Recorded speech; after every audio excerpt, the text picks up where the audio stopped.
Hi,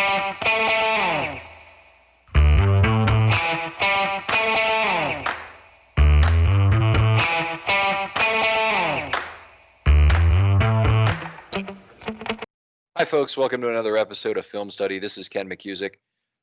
We have a great episode for you today. A very interesting topic for people who want to do studies of their own, want to figure out what information is generally available, layer in their own observations for a meaningful study. Joining us today from ProFootballReference.com and the sports reference sites in general is Alex Bonilla. Alex, how are you doing? I'm doing pretty well, Ken. Thank you for having me. We're our pleasure, and we really want you to kind of show us some of the functionality of the sports reference sites, some of the linkability of data within the site or the linked nature of it, and then also what some of the search functionality exists, because it's very powerful as a research tool, something is my go-to site all the time. So we're eager to have you go through and show us some examples of what you can do with sports reference. Yeah, but, happy to. Should I pull up the site? Please. Okay. So we'll start off, since you are Ravens podcast, we'll start off on the 2019 Ravens page as a basic place to start. At the top, you got your basic team stats and the 2019 schedule. So going through team passing and rushing yards in each game. As you go further down, you get individual stats in each category: the passing, rushing, receiving, returns, defense. You get further down to the scoring summary. So that's the front-facing page for a team. But as you can see by the tabs, we got a lot of other details that you can go into. We have a starters and roster tab where you can go through every player that was on the team, their birth date, their college information. We got games and schedule if you want to get further into the team stats. We have injury reports if you want to go through who is injured in a given week. And we have advanced stats, especially for the 2018 and 2019 seasons, where you can get deeper into the passing, rushing, receiving, and defensive stats that we have for the teams. Let's talk about those advanced stats, because I think a lot of people are aware of the site and aware of some of the basic stat stuff. But let's go down. Do you have penalties now on the site at all? Or I know you have missed tackles was one of the big additions this last year. Yeah, so of the recently added advanced stats, passing, we have a couple of we have air yards additions, which is something we did not have before. So air yards for intended, so no matter if the pass was completed or not, as well as a category for air yards specifically on completions. For rushing, we have a differentiation between yards before contact as well as yards after contact, and broken tackles, as you mentioned. Receiving, in addition to broken tackles, we are also now tracking drop passes as well. That's been a very common requested statistic, so we're happy to have that now for the current seasons. And for defensive players, we have in coverage, we have how many times a particular defender was targeted, as well as the passer rating allowed when they were targeted. We have the average depth of target for the defenders, and for pass rush, we, in addition to sacks, which is the basic statistic, we also now have the times they were used as a blitzer. We have times that they hurried the quarterback, where the quarterback threw the ball. Let me stop you for just a second here. So blitzes, you're defining that different from pass rush snaps, because I can tell Matt Judon had a hell of a lot more than 150 pass rush snaps. Mm-hmm. How are you defining a blitz there? Well, we have a glossary of the advanced stats, so let me just pull that up here. We have that linked here at the bottom of the page. And advanced stats. Our advanced stats come from Sportradar. They're the company that we are using that for. We have here blitzed times QBs were blitzed. Either 5+ players rushed the QB or a DB rushed the QB. Oh. So that's the definition that they're using for plays where they were used as a blitzer. So the 150 for Matt Judon, who would be a player that's typically at the line of scrimmage, refers to how many times he rushed the passer when a blitz was occurring? Correct, yeah. Okay. That's interesting. That's interesting data. Obviously, the Ravens blitz a ton, and that's a very nice thing to have. This has new stuff since even the last time I looked. I don't believe the passer rating for defensive backs, for example, for defensive players was out there previously either.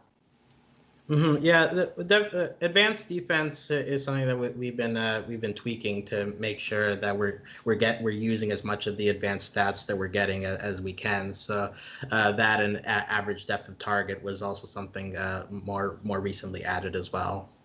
Okay, and the advanced defense is available to any user. They don't have to buy an ad-free subscription or a special subscription to get the advanced stats. Correct. Those are available to anyone who's browsing the site right now, and you can get those by going to the team pages if you want to see everyone on the team, and you can also get them for an individual player. We have advanced game logs, so you can see a particular player's advanced stats for each week of the season. Why don't we go to a game log to see what information is there for a player? So let's maybe look at Marcus Peters, say, and see what he did on a game log basis. Sure. Let's pull up Marcus Peters here. So obviously you get the main page here on front.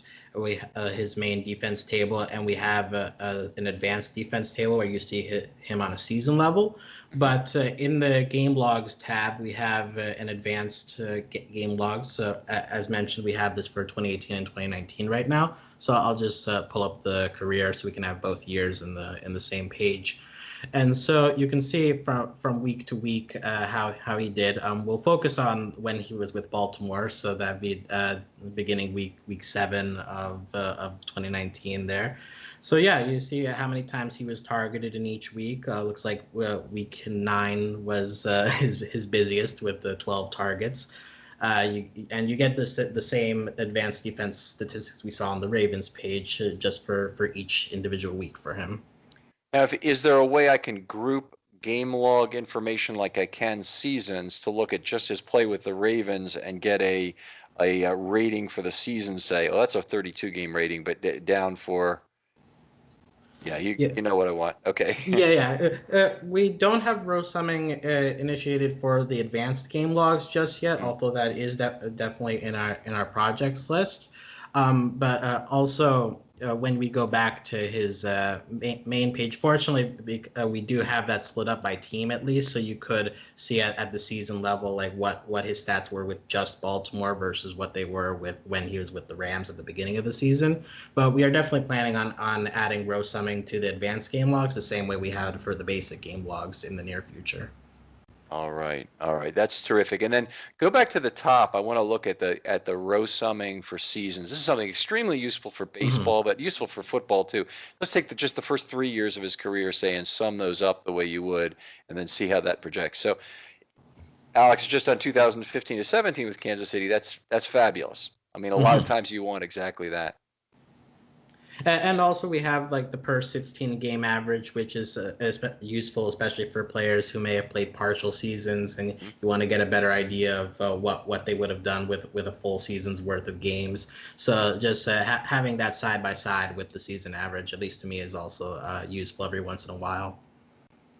Okay, now one thing I've noticed from the other sports reference sites, particularly hockey and baseball, is that they have tremendous adjusted statistics. So obviously in baseball, park effects are a significant concern, as are the era in terms of relative to the league, how did a player perform. In hockey, the goal environment has changed drastically over time, and so adjusting goals to a 6 goal per game environment was something that was done. Has there been talk about adding that to football? And in particular, the reason I'm asking is that Marcus Peters, by work I've done, is the highest interception rate of any player in NFL history per 16 games. And it would be interesting if there was an adjusted interception ability there. That's definitely a good idea, Ken. And like I've thought of that as well. Like especially when you look at the career interception leaderboards and you see a lot of players from the 60s and 70s well represented, whereas it's harder to get near the top in our current age. So like that's definitely something to consider. The main adjusted statistic that Pro Football Reference has is adjusted passing, which let me just pull up Lamar Jackson's page here. What we do track for passers specifically is how they compare to their contemporaries in various categories in the adjusted passing table. So, for example, in 2019, Lamar Jackson, it says here, had a 130 passer rating index. In this measurement, 100 is league average. So this is basically saying that Lamar Jackson was 30% better in passer rating than his contemporaries. And you can see we have that for various rate stats, including sack percentage, interception percentage, touchdown percentage. So this can be useful when you're comparing quarterbacks, since that's also another thing that's definitely changed over the years. Is like if you want to compare someone like Lamar Jackson to someone in another era like Steve Young, like you can do that with these index stats. So that's one place that we've done it, but it can that concept could definitely be expanded to other places, such as interceptions. That's one way to look at it too. Okay, so I'm looking at the numbers there for the ratings, and it looks like all of those are, as I would expect, and as I understand from baseball, that if it's a good stat to be lower in, then you have over 100. So like interception percentage is an inverted statistic. So you get a 113 means he had less interceptions than the league average by 13%, or approximately. Yeah.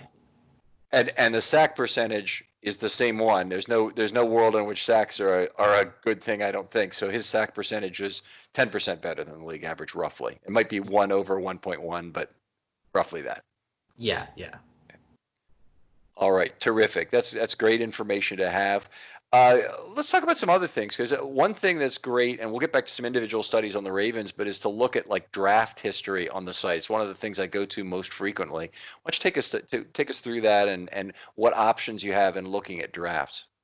Sure. With draft information, this is where we can begin looking at the play index tools we have. We have specifically a draft finder if you want to go through every player that a team has drafted. But if for more specific searches using draft information as criteria, the season finder is useful for that, because we do have an option here in the form for draft information. If you click on Show Detailed Draft Options, it allows much more filters to show up with regards to draft status. So let's just use as an example. You want highest, most rushing yards by a Raven who was drafted in the first round. Let's go there. So we have. We'll do overall for the first 32 picks there. We want to set Baltimore Ravens as the team. Okay, so that would, in some past years, that would go into the second round, right? Because there weren't 32 teams. That's true, yeah. So we'll see what comes up here. Okay. I should know my own site better. We also have a draft round filter over here, so that'll probably give us a more accurate situation there. So let me just refresh here. Okay. So we're going to show detailed draft options. We're looking at the first round, and we want rushing yards. There's only 2 players who can really be on this list. After that, it might be Joe Flacco.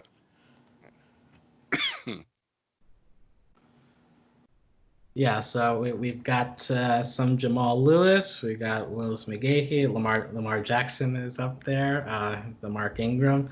So yeah, so you can use draft information as a criteria in the season finder in that way, in addition to our existing draft finder tool. Now, how would you change that to be only if they were drafted by the Ravens in this tool? This tool is extremely powerful. We're going to do a couple studies with this, but if I wanted to do only players drafted by the Ravens originally, can I do that? Yeah, because we actually have a separate filter here, draft team, so we can do Baltimore Ravens here as well. So that will filter it down a little bit. We'll get rid of Willis McGahee and Mark Ingram. Right. So yeah, now we just have Jamal Lewis, Lamar Jackson, and Kyle Bowler cracks the top 10. Who would know? And then Joe Flacco in 2008. Yeah. That's pretty interesting. All right. Now we had some planned studies I want to do with this. I want to give people a flavor for some of the really powerful things that can be done. And I'll tell you, the first one was we had a question come up that we wanted to try and exclude QB kneels from Lamar Jackson's rushing because it really kind of distorts the data. The Ravens obviously win a lot, winning teams kneel a lot. And kneels typically are for -1 yards that typically add a carry and a -1 yards, which don't add useful data or useful risk data to information. I'm wondering how you can show us how to filter out kneels from total runs.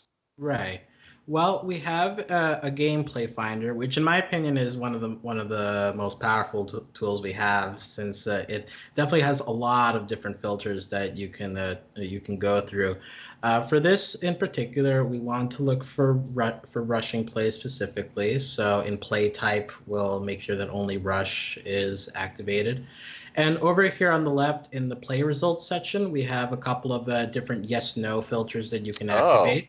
In this case, we do have one specifically for QB kneels, so we'll check that as no. We don't want those to be included. And from there, just let's say we're looking at Lamar Jackson specifically. We can filter by player to make sure that only Lamar Jackson is being searched. So we have a filter by player there. And let's run the search and see what we get.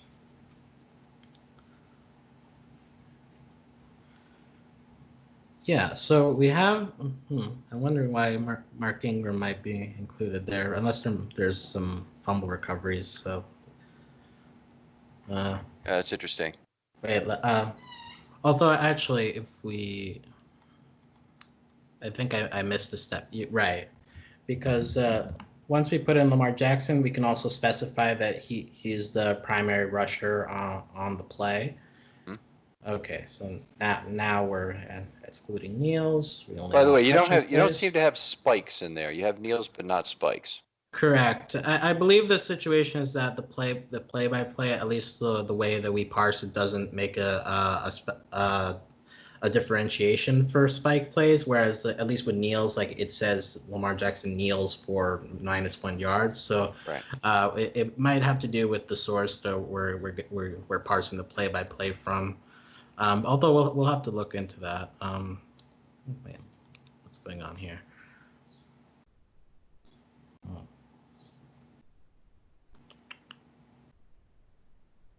By the way, in doing one of these searches, I don't think I've ever really gotten it right on the first try. It always ends up you kind of tinker with a little bit. So don't blame Alex for anything. This is absolutely normal user functionality here. Yeah, and to be fair, we are working on a revamp. If you've used Baseball Reference or Hockey Reference, you'll already know that we're switching our play index over to a new format called StatHead, which is meant to streamline these kind of searches. And these kind of tools with a lot of different filters hopefully will be made it easier to find what you're looking for with StatHead. So that's at least the hope as we move forward to avoid situations like this. But let's just stick with the original search that we have here. So we have 157 rushes for Lamar Jackson for 1,226 yards. And let's just go back to what Lamar Jackson's quote unquote actual rushing total is, which was 176 for 1,206. So we see that without the kneels, it looks like he gets an extra 20 rushing yards. And so it's 19 for -20 in terms of kneels. Right. So that would be his true rushing total without the kneels then. There's something else hilarious on this page. The top tackler of Lamar Jackson in 2019 was Nick Vigil, who of course got beaten by the spin move on the 47-yard touchdown, and will have to live that down for the rest of his life. It'll be always the first thing people want to talk about in his football carear. But hey, he had 5 tackles. Good for him. I'm sure it's very meaningful. Right up there with Jordan Hicks. Yes, there you go. All right. I'm just curious. I need to look up where Ingram is showing up here. Okay, yeah. So there's an aborted snap that was recovered by Mark Ingram, and so that went as a Lamar Jackson run, but recovered by Ingram. Yeah. It looks like that's the case. Okay.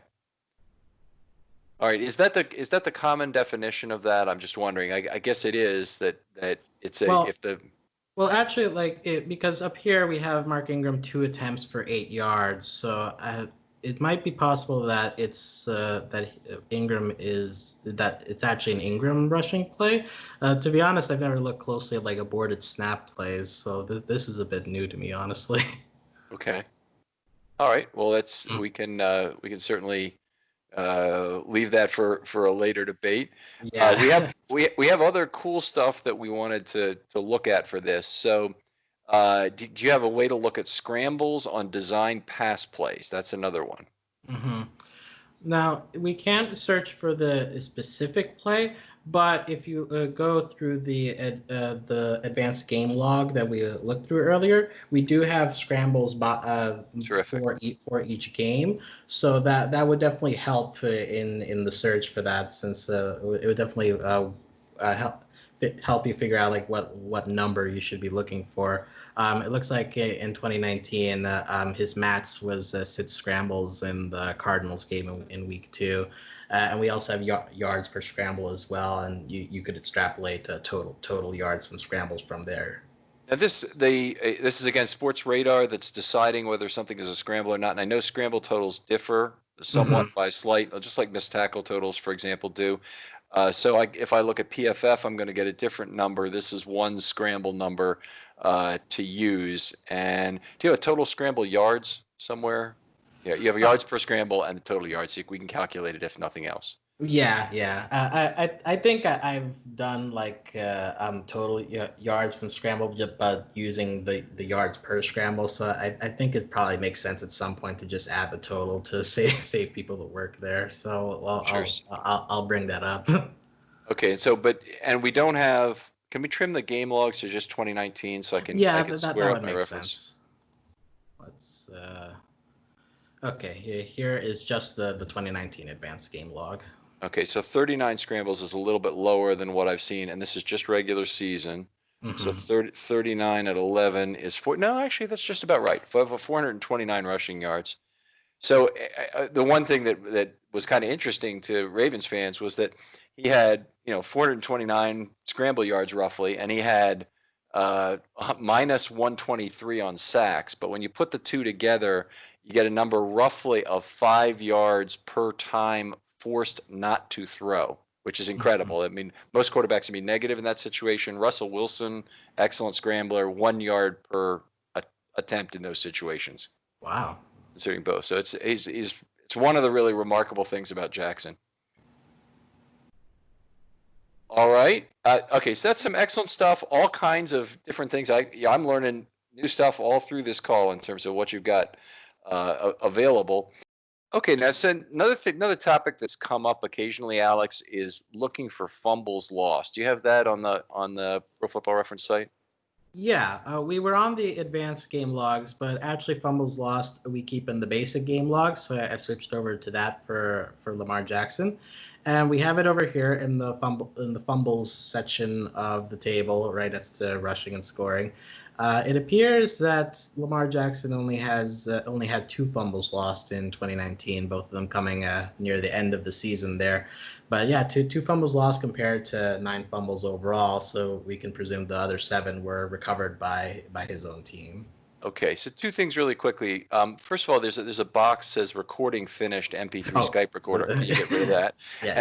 And then also, is there a way to look at that in terms of annual data? A project I was kind of assisting on recently, there was the desire to have fumbles lost by annual data. hmm Do you have any way to get at that? I don't believe we currently display that at the season level, although we probably should be. Let me just make sure here. Yeah, we right now at the season level we don't include that as a category, but since actually the fumbles lost was a relatively recent addition, so but I guess with that we should probably also add that to the rushing and receiving table. So I'll make a note of that, but that would definitely make it easier than having to Yeah. go through the game logs. Yeah, the one of the nice things about this, I want to ask you about this specifically, a good segue, is we had to go to the NFL.com site, which is an unbelievable mess to get around, and it doesn't have the same kind of linked nature to the stuff. So one of the great things about this is if you see a year or a team or whatever and it's a link, you can go right to it. And that's often the most relevant thing you want to find is new information there. But with that site, you could go to stats and there was a table, but it wasn't downloadable into Excel with ease because a lot of the entries were missing for some reason. Mhm. Like if there wasn't a value in a particular column, they didn't put a zero there. They put a blank there, and then when you download it into Excel, it didn't work as well. Tell us a little bit about the interaction with Excel from the data you have here and how easy that is to do. Well, if you'll notice when you're browsing our site, all of the tables have this share and more drop down above them, and so that includes a couple of different options for exporting them if you want to manipulate the data yourself. We have converting the table to CSV if you want to copy and paste that into your preferred spreadsheet program, whether that's Excel or something else. And we also have a Get as Excel workbook if you just want to download the table directly as an XLS file as well. So we try to make the tables as easy as possible to get. So from there you can work on it on your own in your private spreadsheet. Now, this is even better than I thought because recently what I've been doing is just scraping the data directly by clicking over the range I want to do and then dumping it in an Excel spreadsheet. And then you get the link for the year and the team still sitting in there. And those can sometimes be a little bit annoying to work with. But this is very powerful to do this. Can you give us an example of what this looks like if you get it as an Excel file? Yeah, let's see. Well, let me find something a bit bigger than this. Let's Sure. use the 2019 NFL Advanced Defense. We'll sort that by qualifying passer rating, and let's have that download. Yeah, just open with itself, and let it do its work. Excel opening. This is a passer rating against that we're seeing there, the advanced passer rating, or is that a relative to 100 kind of score? There should be passer rating against when targeted. Okay, so Yeah, this is and it's bad to be at the top of this list, is my point. Yeah. Okay. I had it sorting by highest, but yeah. So as you can see, there's no links involved. That's Everything a lot neater looking than it might be just straight up copying and pasting. And I believe that the limit is 500 lines, but still that should be a lot to work with if you want to do the direct XLS download. okay. This is fantastic. I mean, not only information I didn't know, but I didn't know how to do this part of Excel. That's terrific. Uh, Wonderful. Now let's talk about even some of the more powerful search features. I know we got to let you go at some point, but the source for pressure statistics and missed tackles is the Sports Radar group that you mentioned before. Correct. All right, and do you have plain pressures like the way that PFF would define them? For example, would be I think it's just pressure. So they have pressures and hits and sacks that they have separately. And Uh-huh. can you go to that section and let's take a look at what you have for pressure?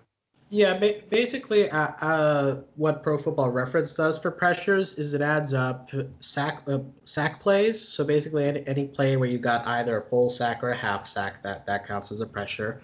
We have QB hurries, where the QB threw the ball earlier than intended or chased out of the pocket, and QB knockdowns, where the QB hit the ground after the throw. So the sack plays, hurries, and QB knockdowns are added together, and that's what ends up being the pressure stat that we display for defenders. Okay, to be clear, your QB knockdown, which I would normally call a QH column because that's the official stat from the NFL, that column is a QH's less sacks that are QH's. Correct. Yeah. So those would not include sacks. Okay. And then not the weird relationship is that not all sacks are quarterback hits because sometimes the quarterback runs out of bounds or goes down on his own or whatever it might be. Right, and we do track the QB hits that NFL game books display, but we don't include them here because of that kind of blurriness as to what's a sack and what isn't. Sure. Okay, that's great. A different way to look at pressure. We can always use different views of the same thing. That's terrific. Uh, let's move on. One of the things that I was able to do was look at um, Justin Tucker and his field goal streak. And Justin Tucker had a remarkable field goal streak that I was tweeting about for a while. Of if you look at all kicks that were not blocked, how many in a row he had made. And I was wondering if you could kind of demonstrate how you would go through and find that information using the site. Mm-hmm. Well, we do have a specific field goal finder tool, which I'll pull up here. We wouldn't be able to do a streak like that necessarily, but we do have a couple of different filters that you could use to be more specific. For example, like if you wanted to exclude kicks that are blocked and see a kicker's numbers that way, that's a filter that we can include. If you wanted to go to do a split between home or away, or if you wanted to focus on field goals done in wins or losses, so that would be another thing you could do. But we can just focus on like not blocks. How far do you want to go back? Let's go back to his entire career, 12 to 19. Okay, so let's pull that up and get results. And you've got kicking team, all teams. Okay, that's good. Mm-hmm. Oh, Yes. Kari Vedvik is at the top of the list. Another hilarious thing for Ravens fans. Well, yeah. So we'll sort by field goal percentage here, and so basically we have on the right side we have the individual field goals in case you want to go through that a little bit more granularly. But also on the left we have just the overall kicking stats with the given criteria. In this case, the only thing that we set was the kicks that weren't blocked. And so in this case, Justin Tucker is there near the top with 92.3%, 287 attempts. If you lower the threshold down, Josh Brown finishes ahead, but definitely Justin Tucker is is dominant, no matter how you measure it, but in particular with this measurement of it's excluding block kicks there. Sure. So let's do something different with just Tucker, because I want to look at each of his kicks over a period of time and see where he had misses. So do the field goal finder where we're just looking at his statistics. Okay, that's fine. Yeah, well, let's do specifically Ravens kicks. So that'll definitely whittle it down, and we turned off the blocked filter. So let's do that. And we have it sorted by game date, so the all attempts will be there. So now we see each of his field goals sorted by most recent. And a nice function is that the ones that were missed are grayed out here, so it's a little bit easier to figure out where the streaks were snapped. So a lot of Y's and then a couple N's there. We're going to 2018. Let me just see how far back, if we have all of his field goals there. I think so.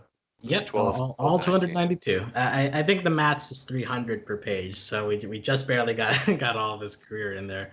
But yeah, so you can go through each of his field goals. We have the distance as well as whether or not they were blocked. Do one more thing for me. Go back and turn off the block kicks again, and I want to show some people something real quick here. Okay.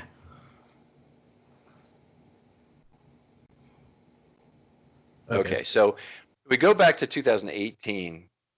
He missed a field goal from 65 yards against the Chargers, but he also missed one from 53, number on line 34 there. Mm-hmm. If otherwise you go backwards, you have to go back a long time till he missed a kick that was not blocked, and in fact, anything he did miss was from 58 or more yards. So you go back to the 2015, actually. He's got a wide right from 58, and he's got a short from 62. They're at 97 and 100. But otherwise, you have to go back a long way till that Miami miss at the end of 2015 at number 150. By the way, these seem to be in. No, they're not. They're perfect. Okay, so they're in order in kind of reverse chronological order. So number one is the most recent kick. Okay, so if you go to line 150 was a miss, but line 149 was not. And then if you go up to the top, up higher, up to that Charger game where he missed the 53 is the next miss of an unblocked kick. Wait, let's see, where was that? 2018. Yeah, yeah.